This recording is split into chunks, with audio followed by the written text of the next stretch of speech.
This is Digital Armor.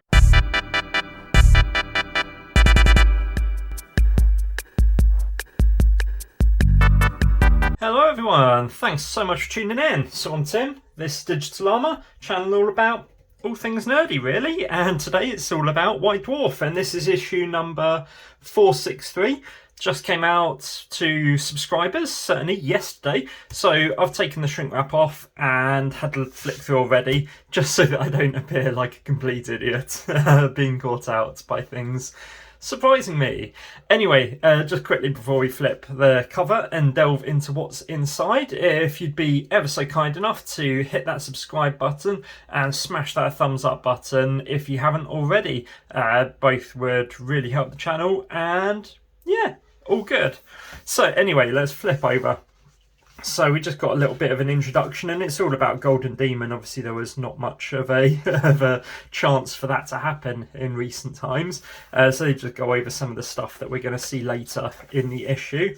Contents page, and then we're straight into readers' letters, and there's some absolutely lovely looking miniatures here. This Leviathan down here for the Blood Angels looks absolutely amazing, and then this is a standout.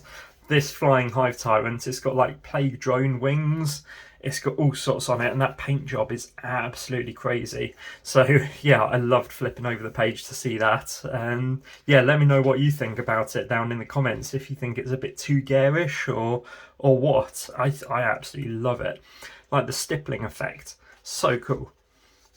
Then we're on to Worlds of Warhammer. Phil Kelly telling us all about archetypes and sort of how different characters that they create in Warhammer fall into like heroes, rulers, that kind of stuff, and it goes on a bit, to be fair, but there we go. And then we're into the 40k section. So kicking off, all about Forge World Metallica, and this is a really cool colour scheme, red and white with that kind of like cog work going on around the edge of robes and stuff. It just looks so cool. And down here, I didn't realise that, I don't know if you can actually make it out, the Adeptus Mechanicus sign, the black and the white, there is a specific way round to do it. I mean, they've actually thought about it, that the black is on the right hand side, and that is that the creative side of the brain is kind of like being repressed. So I thought that was insane. I don't know if I knew that before or what, but yeah, crazy stuff.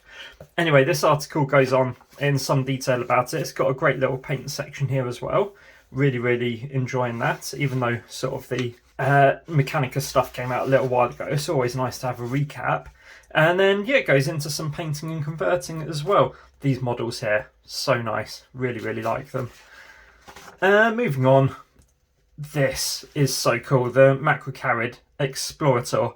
I don't actually have one of these. I've got the other one, the big guy, but it's packed away in a box somewhere. I've got a small amount of my Mechanicum 30k army out on display, but yeah, I never got around to picking up one of these, but they just look so cool. That's going to go onto my wish list actually. And then we go into here, the Triforge cluster, I should say. So this is part of the Charadon War Zone. It's a flashpoint thing, so it's kind of like scenarios and campaigns. So this has got Death Guard versus Thousand Suns, Cinch. So there is that. They both think that they're in with a chance because their numbers are up. Goes into a bit of that, bit of story, like fiction behind this specific scenario. And then it goes into the actual rules about it as well. So there's that if you're interested in playing that type of a sort of campaign or series of games. Echoes of the Warp this month from Robin Crudace is all about 40k bingo, ways to keep yourself motivated whilst you are in lockdown and can't actually game. Obviously for myself and many other people, gaming is the way that you stay motivated to keep on making hobby progress and painting your shit. And yeah, we've kind of lost that. So I've kind of painted a few things during lockdown, but I haven't really been prolific. I've mostly been playing Animal Crossing, to be fair. But yeah, there we go. Anyway, there's a bingo card. So like paint an HQ unit, build and paint some scenery, paint a special character model for your army, write some fluff about your army.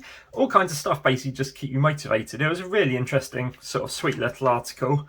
I quite enjoyed it, and then it just goes into some detail about what some of the chaps around Warhammer HQ and White Dwarf have been up to with their sort of bingo card as well. So that was pretty cool.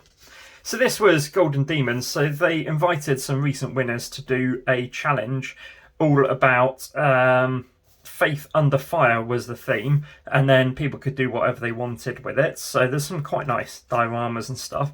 Lots of massive bases. I still don't know how I feel about massive bases. Anyway, I'm nowhere near Golden Demon. Who am I to talk about these guys? But anyway, the actual models and sort of the posing and conversions, beautiful stuff. I really, really like this one as well. So it has got a sister, a fallen sister, but these guys with their army camo just looks absolutely sick. The work done on those Primaris guys is just crazy. Absolutely loving Primaris with army camo. Anyway, moving on. I am very aware that I'm waffling a bit, perhaps. Age of Sigmar. So this is the system, as if you've seen any of my previous videos, that I'm least familiar with. So we've got a battle report of, I don't think it's an actual battle report, but it's Sench against lizardmen, or whatever they're called nowadays. I can't honestly remember. Yeah, I used to love lizardmen. They were fantastic. Anyway, flicking through this, we get a whole load of detail about kind of like the what's happening, the campaign in this part of Fantasyland. And then we get to a cardboard section, and there's an actual cardboard cutout. These were from back in the late 90s, kind of when Necromunda was first released with the Fat Dwarf, and they had cardboard sections. So I was really loving seeing that. This is for Bells and Lock and the big Seraphon dude. That's it. For tanks. Or is he Sench? I can't remember. Anyway, something or other like that. I didn't really go into too much detail about it. Campaign going on here, and then different missions and stuff for this particular flashpoint. This was pretty cool. So you get to create your own unique hero and sort of design what they're up to. So for either Khorne or Sench, so Bells and Lock or the other lizard dragon looking dude with all the blue sparkly bits on him. So yeah, you get to go through, pick the weapons, pick the spells, etc., and create your own custom guy, introducing a little bit of RPing, I guess, into the game. So that was cool to look at. And then went to Tale of 4 Warlords, and I love following along these articles. It's a bit of a shame that they can't actually play as they go along and build up their forces, but this is again Age of Sigmar that they're doing. There's some lovely looking models. These guys, the Lumineth, big hats, but they're painted up really nicely. Liking the look of that force, absolutely. Some chaos, just some standard black knights really going on there. These guys, so nice. Yeah, I'm absolutely loving the look of this army and the way that is developing, so definitely going to keep a close eye on that. And then we've got some Demonettes and Slaneshi, weird twisty stuff. So yeah, nice little mixture of stuff here. Diachasm for Warhammer Underworlds, so the ongoing board / card / model game. And once again, I've never played this, so I don't fully understand or appreciate what's going on, but it does look really cool, to be honest. I like card games. The channel's got a lot of Magic and Star Wars and stuff on it. So this is, yeah, kind of talking through the Underworld starter set and sort of all the fun that you can have with it and the cards that are included in it. Not a lot of it really made much sense to me because I haven't actually played, but it was quite interesting looking into it. I don't know if I was going to get into the fantasy side of things, whether I'd go for Underworlds or Warcry. Probably Warcry, that's more my speed. But anyway, heavy metal, and we've got non-metallic metals. So Lionel Johnson being painted up without actually using metallic colours and getting that sort of high contrast look to everything. Something that I've never actually tried with painting. I'm happy with my level of sort of tabletop level of painting and actually using golds and silvers when I do my work. And then a couple of the other big guys done there with NMMs as they're called. And then this section blew me away.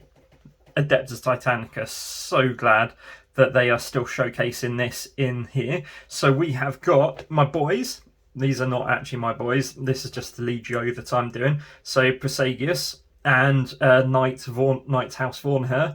So there's like, I think I counted 1, 2, 3, 4, 5 of the Warlords, and then one of the, I can never remember the name. I know it's Warbringer. I think it's a Warbringer in my head, but it's basically the big head gun guy. So yeah, amazing seeing this amount of Titan action going on. And then it goes into sort of each side of them. And these guys' paint schemes, so rad. But yeah, not for me at the moment. Definitely not. Sort of one Legio is fine, but it's nice that it takes you through sort of the colours that they use to paint them up as well. And then, yeah, here we go. We're on to the Praesagius, the True Messengers. So these guys fought on the side of the Ultramarines at the Battle of Cowth in the Horus Heresy. I'm loving the detail. So Owen here goes into sort of how he's gone through sort of Book 5 of the Horus Heresy from Forge World, pulled out details about names of maniples, names of titans, and sort of the composition, and tried to make it as historically accurate as possible. That just seems so cool. Seems a bit of a luxury, to be honest. I'm just scraping together sort of what I can of a force at the moment. And then we've got a lovely spread, and their Vaughan Knights look absolutely sick. I love the way that they've kind of separated the red at the bottom with the yellow going across the top carapace. Mine, I've gone for a bit more of a broken up scheme where there's just red and yellow intermingled. Everything looks really clean. They've done a lot of beautiful paintwork on these Titans.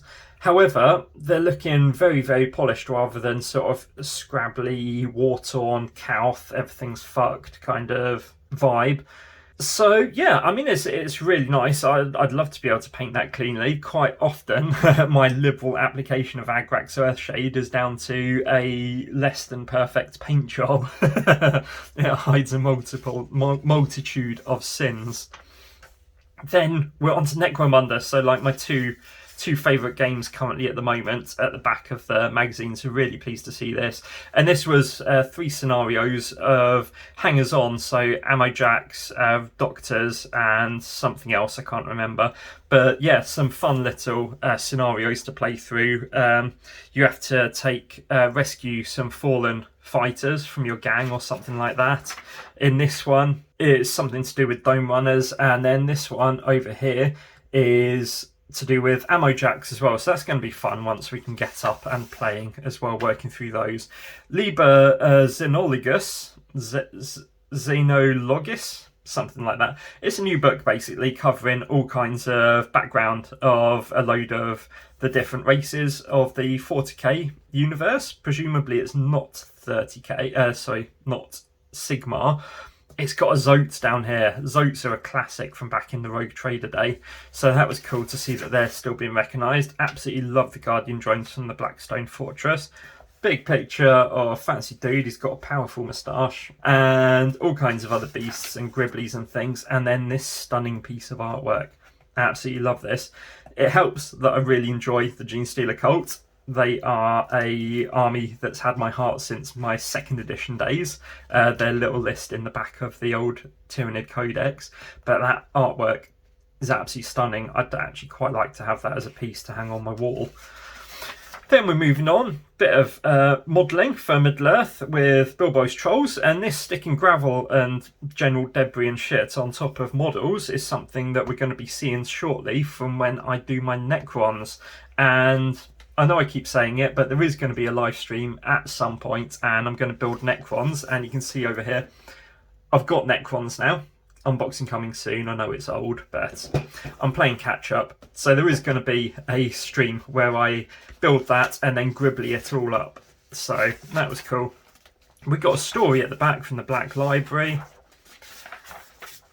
And then at the back, there's a bit about what they're doing in the White Dwarf bunker. And then next issue, it just says The Fallen. So is that Dark Angels, possibly? Who knows? So that was a flick through April's issue of White Dwarf 463.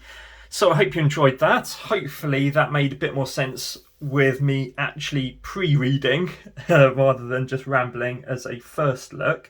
So let me know in the comments if you thought that this was a better look through the White Dwarf than my previous attempts, and I'd love to hear your feedback again so that I can keep on improving. Like I said at the start of the video, please don't forget to hit that subscribe button, give the video a thumbs up. You're more than welcome if you wanted to give it a thumbs down. It's all engagement at the end of the day. And take care of yourselves. I will catch you very soon for the next video. Cheers.